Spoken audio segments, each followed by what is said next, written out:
क्योंकि बुराई का साथ देने वाला भी बुरा हो जाता है। इसलिए अच्छाई का साथ दो, अच्छे कर्म करो, कभी बुरे कर्म ना करो। सेवा और सुमरण जो करते हैं वो तो बहुत ही भागों वाले हैं, बहुत नसीबों वाले हैं। इसलिए ये कर्म हमेशा करते रहो। सत्संग सुनो और अमल करो। जब तक सत्संग सुन के अमल नहीं करते, मालिक की तमाम बरकतें आपके आसपास होते हुए भी आपको नहीं मिलती। इसलिए सेवा और सुमरण से कभी जी ना चुराओ। और मन लारा लगा के नरक में ले जाने वाला है, इसलिए मन का सामना करो। थोड़ी सी गर्मी झेल लोगे, पता नहीं जन्मों जन्मों की कितनी गर्मी कट जाएगी। क्योंकि उसके नाम में ताकत, उसकी भक्ति में शक्ति है। वो आपसे लेता कुछ नहीं, देता ही देता है। अगर पसीना बह गया तो हो सकता है पता नहीं क्या बहने वाला था जो पसीने से ही टल गया। तो इसलिए हम आपको हमेशा कहा करते हैं, मालिक के नाम से जुड़े रहो, उसकी भक्ति इबादत करते रहो, सेवा सुमरण करो। जिस घर में रोजाना लोग सुमरण करते हैं, उन घर में पीस ऑफ माइंड, आत्मिक शांति हमेशा रहती है। कि इंसान मालिक से जुड़ा है तो समझो बर्फ के पहाड़ के पास बैठ के जो ठंडक गर्मी में महसूस होती है, उससे अरबों गुना ज्यादा ठंडक, मस्ती भरी, खुशियां भरी इंसान को हमेशा मिलती रहती है।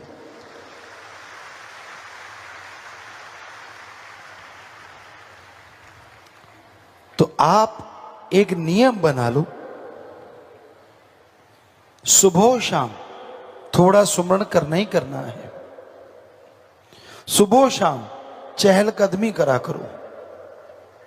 अर्ली मॉर्निंग में कर लो, सूरज नहीं निकलता, और रात में कर लो खाना खाने के बाद थोड़ा, तो यकीनन रोटी भी हजम अच्छी होती है और मालिक की भक्ति भी बन रही है। सोने पे सुहागा। तो सुमरन कभी भी खाली नहीं जाता। जब भी आप करोगे जाप, मालिक की दरगाह में मंजूर कबूल जरूर होगा। इसलिए उसका जाप करना कभी छोड़ो ना। अब बात करते हैं मौसम के अनुसार दुनियावी। इस मौसम में पानी ज्यादा लेना चाहिए। एक्सरसाइज जो करते हैं बच्चे, उनको भी पानी ज्यादा लेते रहना चाहिए। और जब भी वो एक्सरसाइज अकेले कर रहे हो तो पानी की बोतल साथ में जरूर होनी चाहिए, क्योंकि ये मौसम ऐसा है। खान पान हल्का रखो, टाइम पे रखो। इसमें तली हुई चीजें जितनी अवॉइड करोगे उतने खुश रहोगे, जितनी ज्यादा खाओगे उतने दुखी रहोगे। एक कहावत है कि भूखे रह के ना पछताएं, खा के पछताएं। कई बार आदमी भूखा होता है और इतना ठोक जाता है कि भूख में चलो थोड़ी भूख तो लगी, लेकिन खा इतना लिया कि बाद में उल्टी या लूज मोशन लग गए, वो ज्यादा दुखी होता है। तो हल्का फुल्का खाना बहुत ही अच्छा है। डाइट लेनी है, सही टाइम पे लो, पर उसके साथ साथ चहलकदमी जरूर करो। कॉटन वगैरह के कपड़े ज्यादा अच्छे होते हैं, अगर पहन के रखो। हल्के रंग के कपड़े ज्यादा अच्छे होते हैं, अगर डाल के रखो। और छोटे बच्चों के लिए भी बहुत ही जरूरी है असल तो लू में लेके ना जाओ और ले जाना भी पड़े तो उसे मां का दूध और पानी वगैरह पिलाते रहिए, और जितना हो सके हल्के कपड़े से, कॉटन वगैरह से शरीर को ढांप के रखिए। तो इस मौसम में बहुत सारे मौसमी फ्रूट भी होते हैं। पहले होते थे मतीरा, आजकल का कहें तो तरबूज अच्छा है, पर उसके ऊपर से पानी ना लें। खरबूजा बहुत अच्छा है, लेकिन पानी ना लें, ऊपर से पानी ना पिए, क्योंकि इनमें पानी ही होता है। तो ये खाएं तो लू से बचा जा सकता है। और घरों में जो लस्सी होती है वो बड़ी असरदायक होती है, खास करके वो वाली जिसमें मक्खन निकाला जाता है और दूध बिलोते हैं। वो जो छाछ होती है ठंडी करके पियो तो कहना ही क्या। जिनके फ्रिज या ऐसी चीजें नहीं है तो आमतौर पे होता था मटका लेते थे और उसमें पानी वगैरह भर के रात को बाहर रख देते थे, नीचे बालू रेत बिछा देते, पानी उस पे डाल देते, तो सुबह तक ऐसे होता था जैसे उसमें बर्फ डाली गई हो। तो लोग तो जीते हैं आज भी बिना एसी, बिना कूलर, बिना बिजली की, पर वो शरीर वैसा ही हो जाता है जैसा इसको बनाया जाए। एकदम ठंडे से गर्म में ना और एकदम गर्म से ठंडे में ना जाओ, ये हमेशा ध्यान रखो, क्योंकि ये गर्म सर्द का चक्कर पड़ सकता है, बीमारियां लग सकती हैं। और लू चलती है, जाना ही पड़ता है, तो गिल्ला कपड़ा रखो, उसे लपेट के रखो, अपने पास रखो, उसको लगाते रहो। और पानी जो पीते हो, एक कहावत थी पंजाबी में, लोग कहा करते थे, पानी ओकदा ते सौदा रोकदा। सो इसलिए वो पानी बड़ा ही अच्छा लगता है जो उस तरह से पिया करते हैं।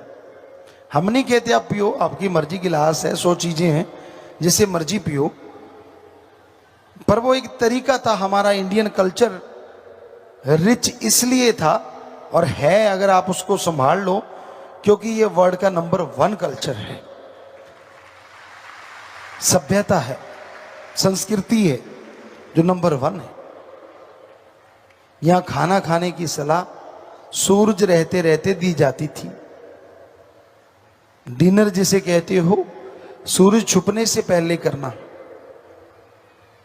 पर आजकल तो अगले वाला उगने वाला हो जाता है तब करते हैं कहीं। तो ना वो डिनर है ना ब्रेक वाला फास्ट है, पता नहीं वो क्या है। तो पहले हमारी सभ्यता थी और रोग लगते ही नहीं थे, डॉक्टर होते ही नहीं थे। हमारे आंखों देखी बात है, राजस्थान में आरएमपी डॉक्टर भी नहीं होते थे, पर वहां एक ही होता था, सुबह 4 बजे सारा गांव जाग जाता था, छाछ लेते थे, दूध लेते, जो भी होता, क्योंकि फ्रेश निकालना, फ्रेश लेना अपने आप में लजीज भी होता था और बैक्टीरिया वायरस भी नहीं होते थे। फिर सुबह खाना लेना, फिर दोपहर को लेना और शाम का खाना सूरज रहते रहते सब लोग खा लेते थे, हम भी उसमें शामिल थे, ऐसा होता था। और 8-9 बजे ऐसे लगता था गांव में कोई रहता ही नहीं, सब सो जाते थे, क्योंकि सुबह 4 बजे उठना तो 7 घंटे नींद, 8 घंटे नींद लोग फिर भी ले लेते थे। आज जमाना उल्टा हो गया है, कितना भी समझा लो। जैसे आपको पिछली बार कहा था, बहाने बहुत, मेरा बेटा नहीं सोता, ये गलत समय पे सोता है, मेरी बेटी नहीं सोती, नींद आती नहीं, टीवी सीरियल निकल जाएगा। टीवी सीरियल ने भी मार रखा है, उनका टाइम गड़बड़ है, इस टाइम पे आएगा तभी देखेंगे। फिर नींद नहीं आती बहुत देर तक, कई बच्चे भूतों वाली देख रहे थे तो उनको कमरे में भूत, इधर भाई टक, अरे भूत है क्या, कहीं पंखे ने आवाज कर दी, कोई चलते चलते जब बंद करते तो वो करते कड़क कड़क कड़क, बच्चा बाथरूम कर देता, बेड पे आ गया भूत। तो तरह तरह की चीजें हो रही हैं समाज में अजीबोगरीब, जो कि बिल्कुल गलत है। आज जरूरत है हमारी सभ्यता संस्कृति को याद करने की। छाछ पीना, वो सत्तू पीना आता ही रहेगा, वो मंगता नहीं हो सकता। और यह भी सच है, वो देता था, देता है और देता ही रहेगा। मांगने का कायदा आना चाहिए। ऐसे नहीं होता कि आपने इच्छा करी और वो पूरी हो गई, नहीं। क्या आप इच्छा करें, 5-7 साल का बच्चा कोई इच्छा कर ले कि मुझे पीएचडी की डिग्री मिल जाए तो मिल जाएगी? कितना भी भ्रष्ट युग है, 7 साल के बच्चे को पीएचडी की डिग्री नहीं मिल सकती। हाँ, बड़े वाला तो कहीं भी कुर्सी के नीचे से दाएं से डाल के ले सकता है, लेकिन 7 साल के बच्चे को कौन देगा? नहीं हो सकता। वैसे तो कलयुग है, कुछ भी हो सकता है, लेकिन अगर वैसे कायदे से देखा है, डॉक्टरेट की डिग्री, मास्टर डिग्री ऐसे नहीं हासिल होती, उसके लिए जिंदगी के 20-25 साल लगाने पड़ते हैं। तो जरा सोचिए, ये किताबें तो सामने हैं। वो अल्लाह, वो वाहिगुरु, वो राम, वो गॉड जो दिखता नहीं, क्या उसके लिए 16 साल नहीं, 20 साल नहीं, 5 साल नहीं, क्या 2-4 महीने लगातार नहीं लगाने चाहिए उसका रिसर्च करने के लिए? घंटा सुबह शाम अगर 2 महीने करोगे तो हमारे ख्याल से 5 दिन और रात बनेंगे। 2 महीने तो बहुत दूर जाके बनेंगे। कैलकुलेट करो, टाइम टाइम है।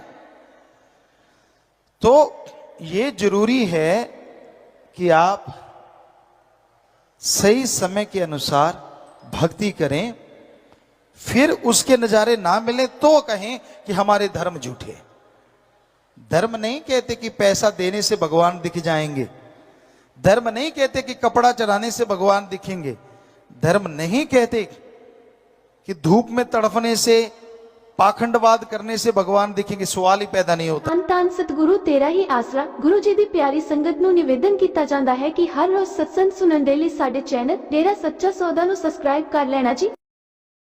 बैठने का अंदाज बता देता है कि आप में कितनी ईगो है और आप कितने सादे और दीनता, नम्रता और माँ बाप के कितने अच्छे संस्कार हैं। आप सिर्फ आप नहीं होते, आपके साथ आपकी पूरी कुल होती है। हमारी संस्कृति कहती है। आपका बैठने का अंदाज, आपका देखने का अंदाज, आपका अजीबोगरीब तरीके वो बता देते हैं कि माँ बाप के कैसे संस्कार हैं या फिर आप कितने अहंकारी पुरुष हैं। इसलिए दीनता, नम्रता भी धारण किया करो। धर्मों में तो दीनता, नम्रता और इंसानियत सबसे बड़ा गहना है। बेचैनी हो जाती है फिर जब संत सच्ची बात कहते हैं। स्पिरिट वहीं लगता है जहां जख्म होता है, और जगह स्पिरिट नहीं लगता। स्पिरिट को यूं घुमाओ कहीं नहीं लगेगा, पर यहां जख्म है वहां लगता है। तो संत सच्ची बात कहते हैं। जिन इंसानों के अंदर कमियां होती हैं उनको बेचैनी हो जाती है कि मैं क्या करूं, ये मुझे कहा जा रहा है। तो आप अपने अंदर ये कमी आने क्यों देते हैं? किसी भी धर्म को आप मानते हैं, हम चैलेंज करते हैं, आप साबित करके दिखाओ किस धर्म में लिखा है दूसरों की खिल्ली उड़ाओ, किस धर्म में लिखा है दूसरों की निंदा करो, किस धर्म में लिखा कि दूसरों को घटिया बताओ। जरा लाके दिखाइए हमें 4 लाइनें, मान जाएंगे आपको कि आप धर्म के मानने वाले, लानत मानने वाले आप। ABCD नहीं पता होता लोगों को। और फिर सत्संग ऐसी जगह होती है जहां अल्लाह, वाहिगुरु, राम का नाम लिया जाता है, भगवान की भक्ति का तरीका बताया जाता है। वहां तो दीनता, नम्रता से अपने वाहिगुरु, अपने अल्लाह, अपने राम, अपने गॉड से लिव लगा के बैठो, प्रीत लगा के बैठो। फकीर कौन है, क्या है, उससे क्या लेना आपने? अगर वो सच सुनाए तो ठीक है, अगर नहीं सुनाए तो भी निंदा क्यों? आप तो अपने मालिक की भक्ति में बैठे हैं ना, अपने अल्लाह, राम, वाहिगुरु, गॉड, खुदा की भक्ति में बैठे हैं। सोचने का अंदाज अलग अलग होता है। हमारे धर्म तो यही सिखाते हैं जो आपको बता रहे हैं कि भाई अगर गाने हैं तो अपने अवगुण गा के देखो, मजा आएगा।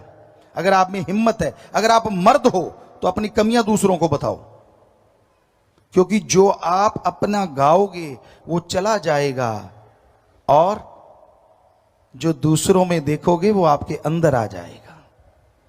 तो गाओ अपने अवगुण ताकि चले जाएं अगर आप में हिम्मत है तो। ये सारे धर्मों का सार है। गाओ अपने अवगुण, हिम्मत है तो आप में कमी नहीं हो ही नहीं सकता। तो अपने अवगुणों को देखो ताकि वो चले जाएं, और दूसरों के गुणों को देखो ताकि आपके अंदर आ जाएं। कितना शराबी, कबाबी, बुरे कर्म करने वाला है, कोई ना कोई उसमें गुण भी होगा। देखते हैं, उन चीजों को देखते हैं, खोट की तरफ ध्यान देते ही नहीं, क्योंकि उन्होंने असलियत को चुन लेना है। खोट को छोड़ देते हैं कि इतना तो खोट ही है।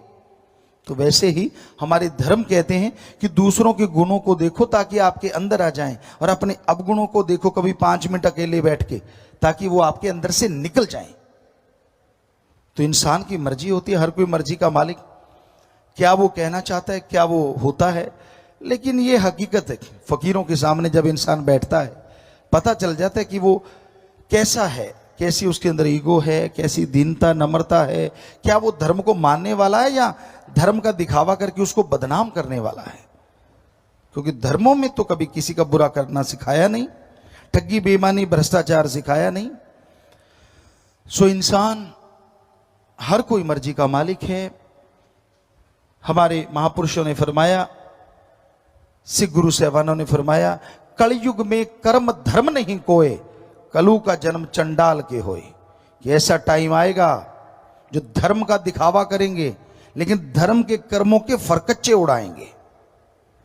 वो धर्म का कर्म नहीं करेंगे, सिर्फ दिखावा कि हाँ भाई मैं दिखता नहीं, मेरा पहनावा, मैं फलान धर्म का, मैं फलान धर्म का, सिर्फ दिखावा करेंगे।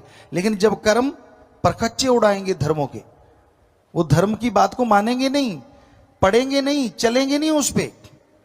तो कलयुग में कर्म धर्म नहीं कोई, कलु का जन्म चंडाल के होए।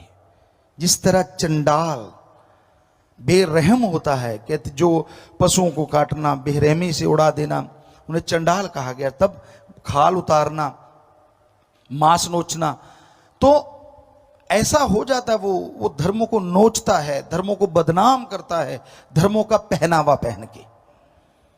इसलिए कलयुग में ऐसे लोग ज्यादा मिलेंगे और वो दिखने में आता है। पर मालिक से प्यार करने वाले, अल्लाह वाहिगुरु राम से प्यार करने वाले, उसकी औलाद से नफरत करें, ऐसा कभी हो नहीं सकता। अगर आप किसी बाप से प्यार करते हैं और उसकी औलाद से नफरत करते हैं तो वो बाप आपसे कभी खुश नहीं हो सकता। इसलिए दिखावा, या तो दिखावा छोड़ दीजिए, और अगर धर्म के नुमाइंदे हो तो धर्म के कुछ कर्म भी करने सीख लो, धर्म के अकॉर्डिंग चलना भी सीख लो, ताकि लगे कि हाँ भाई आप धर्म को बदनाम नहीं कर रहे, धर्म का साथ दे रहे हो। धर्म कोई बुरा नहीं, पर उसको न मानना बुरा है, दिखावा करना बुरा है। दिखावा ना कीजिए। इंसान तो कोई दिखता ही नहीं जिसका कोई धर्म ना हो। हर आदमी है, इंसान है, पुरुष है, किसी न किसी धर्म से जुड़ा है। तो अगर आप धर्म से जुड़े हैं तो धर्म की लाज रख लीजिए।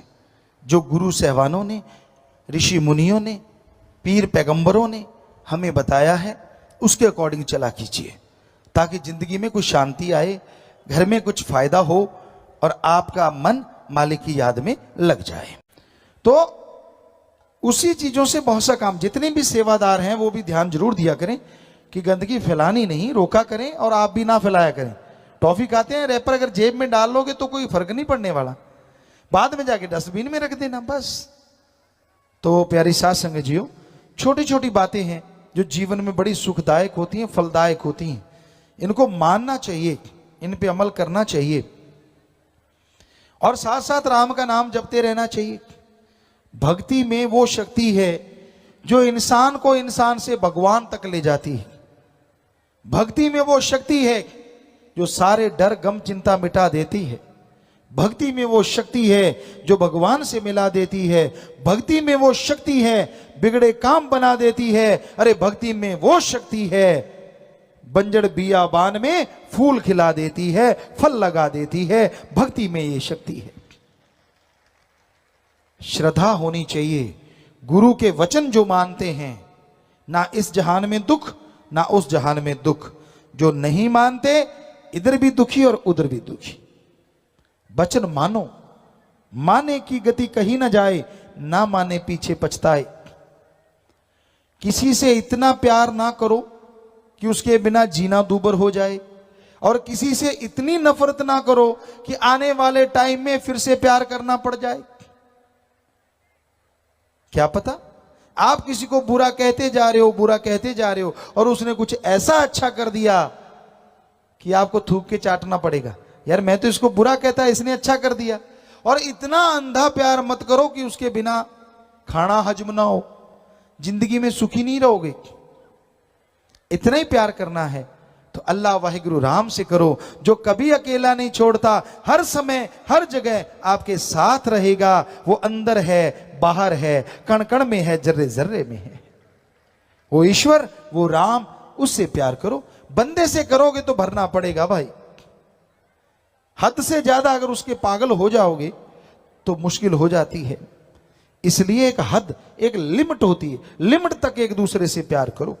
जब लिमिट क्रॉस होती है तो आदमी सुखी नहीं रहता, क्योंकि कोई ना कोई वक्त आता है जब आदमी का बिछोड़ा होता है, कोई ना कोई वक्त आता है जब आपसी विचार नहीं मिलते, कोई ना कोई वक्त आता है जब दोस्ती मित्रता टूटती है, कोई ना कोई वक्त आता है जब ये दुनिया छूटती है।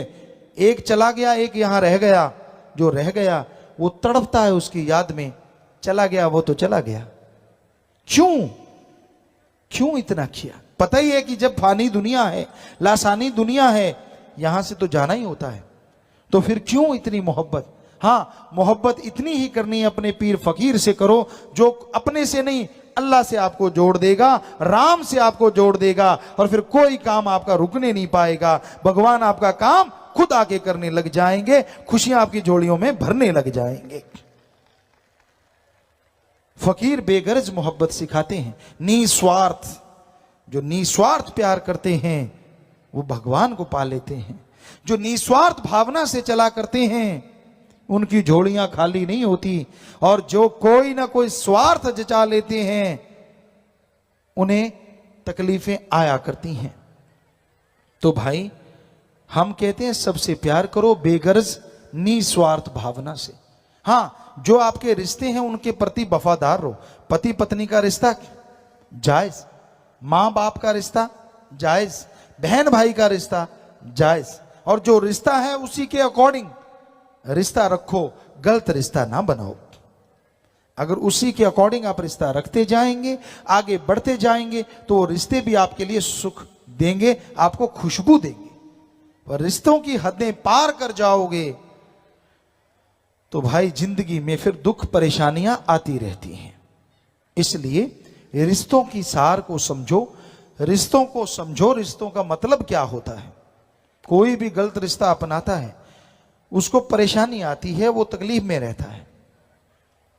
तो भगवान का नाम लेना, ईश्वर की भक्ति करना, अपने आप में एक ऐसा रिश्ता प्रभु से बनाना है जो कभी टूटने वाला नहीं। सेवा सुमरन करना एक ऐसा रिश्ता है जो आने वाली पीढ़ियों की झोलियां भरता रहता है। इसलिए सेवा सुमरन किया करो, भक्ति किया करो।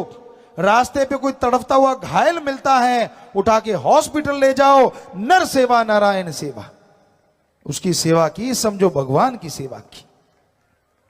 किसी बीमार का इलाज करवा दो। अरे भूखे को खाना नहीं मिलता, खाना खिला दो, प्यासे को पानी पिला दो।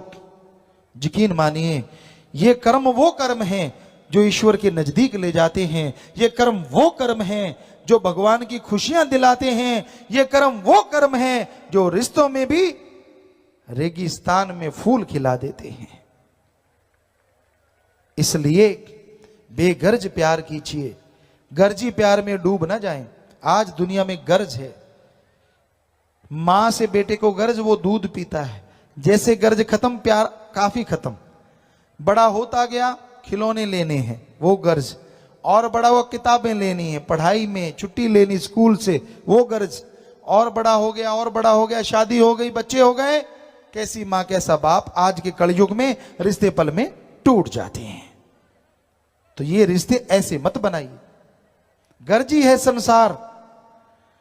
बेपरवाह जी ने एक पंजाबी में भजन शायद लिखा है, गर्जी है संसार भोलिया ना कर तू प्यार, कि ये संसार गर्ज से बंधा है। जब तक गर्ज है, जब तक स्वार्थ है, आपको प्यार करेंगे, आपका सत्कार करेंगे, और जैसे गर्ज खत्म हो गई, मैं कौन और तू कौन, कोई बात नहीं पूछता। इसलिए रिश्ते के दायरे में रहिए, रिश्तों के नियम में रहिए, रिश्तों को तोड़िए मत, रिश्तों से खेलिए मत। खेलोगे तो समय आपसे खेलेगा। शुद्ध भावना रखिए, पवित्र रिश्ते बना के रखिए। जैसा आदमी खुद होता है ना, वैसा सामने वाला दिखता है। इसलिए गलत रिश्ता ना बनाओ, बुरी सोच ना सोचो, अच्छी सोच सोचो, भली सोच सोचो। किसी को गलत बोलो ना। तीर कमान से, शब्द जुबान से जब निकल जाते हैं तो वापिस नहीं आते।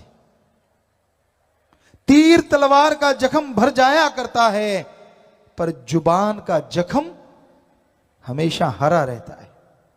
किसी ने आपको गालियां दी, किसी ने आपको बुरा कहा, जैसे वो आदमी सामने आएगा, जो बुरा कहा वो जख्म हरा हो जाएगा। उसे याद आएगा, यार इसने मुझे गालियां दी, इसने मुझे बुरा कहा। इसलिए दिल ना किसी का दुखाना रे भाई, दिल ना किसी का दुखा। राम नाम गुण गा रे भाई, राम नाम गुण गा।